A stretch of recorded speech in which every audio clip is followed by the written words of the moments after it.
taste.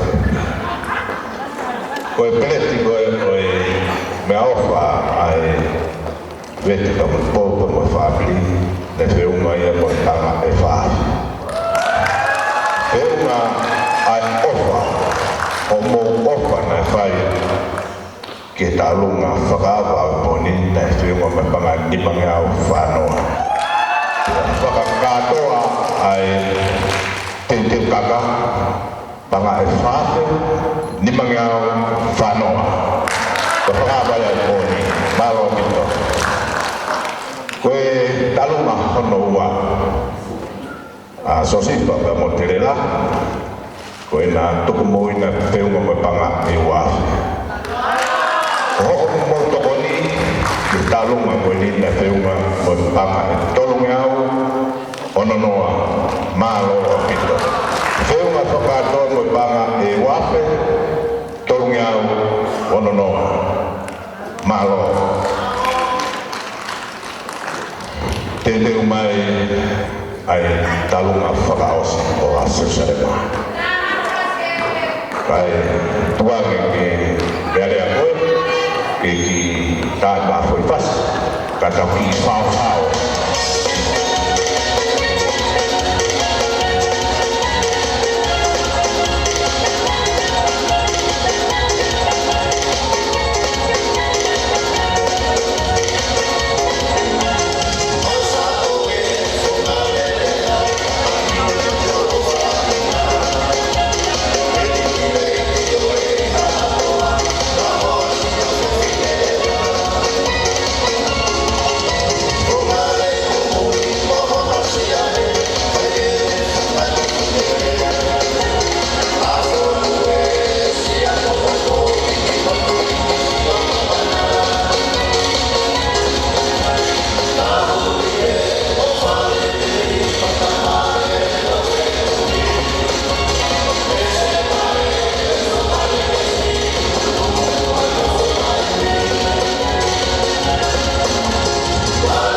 Dia mari dari kalma oku pepe ai whakaakea ka Asusarema ki titi kakari ka po kapau pepe whakamata koe tau po kato e huku e tauni mahalu ki tau tahu ki sinari kato e tau po malo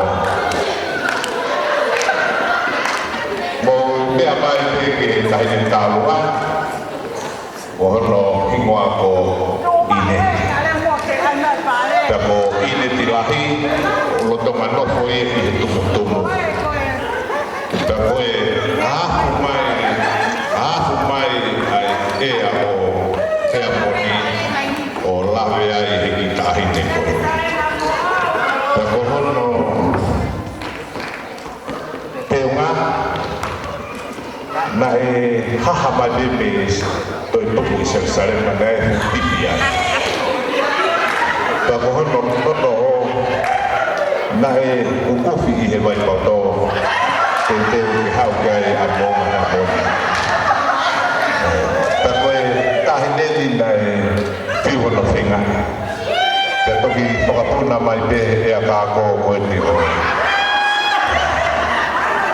Mō mea mai e talunga koe ni, e talunga tāpunia a Jerusalema.